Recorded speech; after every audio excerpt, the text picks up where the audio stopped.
ختم ہو سکتا ہے لیکن انسان کی خواہشات ختم نہیں ہو سکتی۔ شریعت نے ضرورت کو پورا کرنے کا اختیار دیا ہے کہ جو آپ کی ضرورت ہے اسے پورا کیجئے، لیکن شریعت نے خواہشات کو ختم کرنے کا حکم دیا کہ خواہشات کے پیچھے نہ چلو،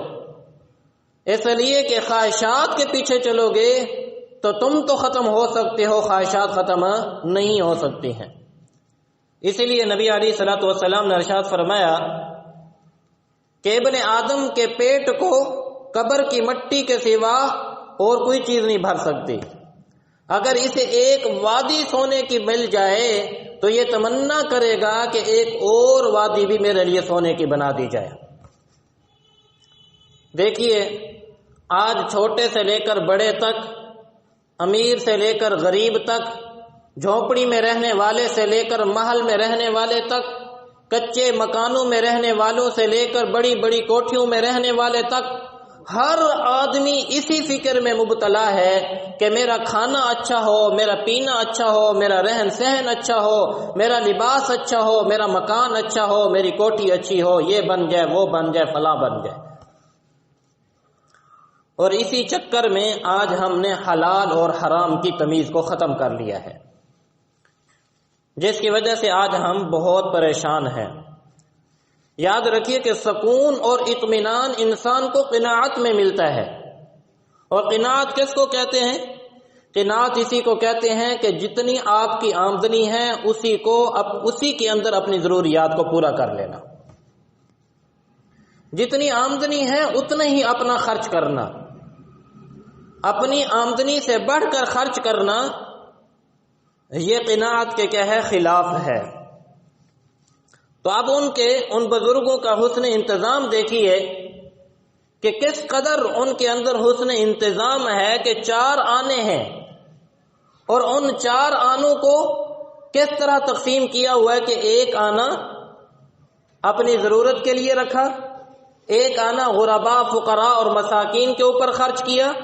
ایک آنا صلہ رحمی میں، کیونکہ ایک ہی بیٹی تھی تو بیٹی کو دے دیا کرتے تھے کہ رشتہ داروں کے ساتھ صلہ رحمی کا حکم ہے،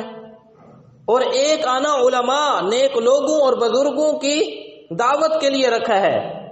سبحان اللہ، ہمیں چاہیے کہ ہم بھی ان بزرگوں سے حسن معاشرت سیکھیں۔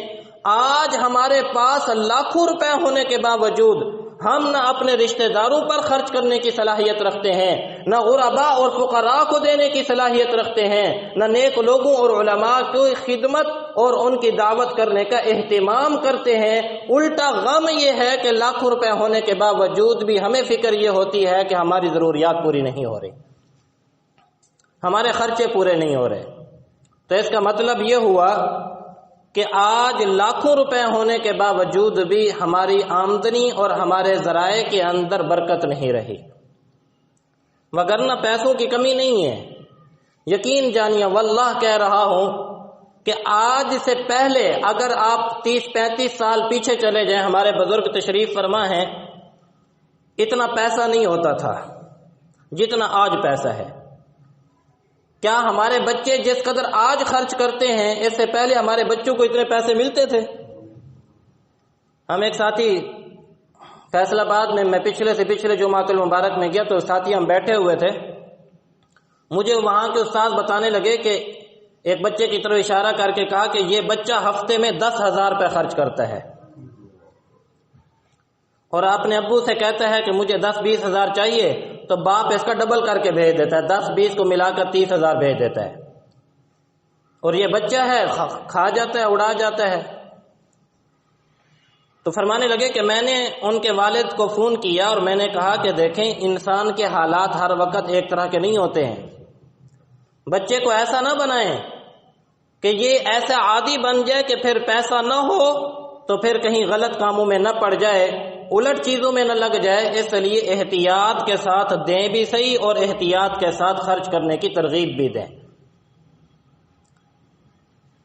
تو آج پیسوں کی کمی نہیں، آج ہمارا بچہ باہر نکلتا ہے روزانہ کے 100 روپے تو معمولی بات ہے، معمولی بات ہے ہر بچہ روز کا۔ میں نے کہا کہ ہم 2007-8 کی بات ہے، کراچی کے اندر میں پڑھتا تھا جب، تو میرا بھائی وہ بھی منتیں کر کے یعنی 100 روپے مجھے دیتا تھا کہ میں مدرسے کے اندر رہتا تھا، مدرسے میں رہنے کی وجہ سے کچھ ضرورت ہوتی تھی، کبھی صابن خریدنا ہوتا تھا، کبھی کیا چیز خریدنی ہوتی تھی۔ میں نے کہا میں نے اس 100 روپے کو بھی جمع کر کے میں نے پوری اپنی کتابوں کی لائبریری بنائی ہے، اپنے تن کے اوپر خرچ نہیں کیا، اپنے علم کے اوپر خرچ کیا ہے۔ یعنی اس وقت حالت یہ ہوتی تھی۔ اس عاجز کی والدہ محترمہ کبھی کبھی فرماتی ہیں کہ ہماری ایک وقت تھا، ایک حالت یہ ہوتی تھی کہ لوگ جو سبزی بنا کر اس کے پتے پھینک جاتے تھے، ہم وہ پتے اٹھا کر گھر لاتے تھے اور اس کو ابال کے کھایا کرتے تھے۔ اور آج ہر بھائی، آج ہر آدمی صاحب نصاب ہے، صاحب نسبت ہے، ماشاءاللہ مال اور دولت کی فراوانی ہے، ان کے بچے آج دال روٹی کھانے کو پسند نہیں کرتے ہیں۔ تو پیسے کی آج کمی نہیں ہے، لیکن ہم نے اپنے خرچے اپنے آمدنی سے کیا کر لیے ہیں؟ زیادہ کر لیے ہیں، جس کی وجہ سے آج ہر آدمی پریشان ہے۔ تو آپ دیکھیے وہ شاہ جی حضرت عبداللہ کیسے ماشاءاللہ 4 آنے، اور ان 4 آنوں میں صلہ رحمی بھی ہو رہی ہے۔ مجھے بتائیے، ہم یہاں رشتے چلیں، ایک میرا آپ کے ساتھ اس نیت سے ایک ناطہ ہے کہ میں آپ کا امام ہوں، آپ میرے مقتدی ہیں۔ مجھے بتائیے سچے دل کے ساتھ کہ جب ہمارے پاس تنخواہ آتی ہے، کبھی ہم نے پیسے اس میں سے علیحدہ کیے کہ اس میں سے کچھ حصہ ہم اپنے رشتہ داروں کے اوپر خرچ کریں گے، اس میں سے کچھ حصہ ہم غرباء اور فقراء کے اوپر خرچ کریں گے، اس میں سے کچھ حصہ ہم اپنی ضرورت کے لیے رکھتے ہیں، اور کچھ حصہ اپنے محلے کے، اپنے ارد گرد کے جو علماء ہیں ان کی دعوت کر کے ان کو کوئی اعزاز اور ان کا اکرام یا ان کو کوئی عطیہ کے طور پر دیں گے۔ ہمارے اندر تو یہ چیز ہے ہی نہیں۔ ہم تو اس بات کی فکر میں ہیں کہ اگر میری 50,000 تنخواہ ہے تو میری 70,000 ہو جانی چاہیے۔ کیوں؟ اس لیے کہ میری ضرورت پوری نہیں ہو رہی، حالانکہ ضرورت پوری ہو رہی ہے، خواہش پوری نہیں ہو رہی۔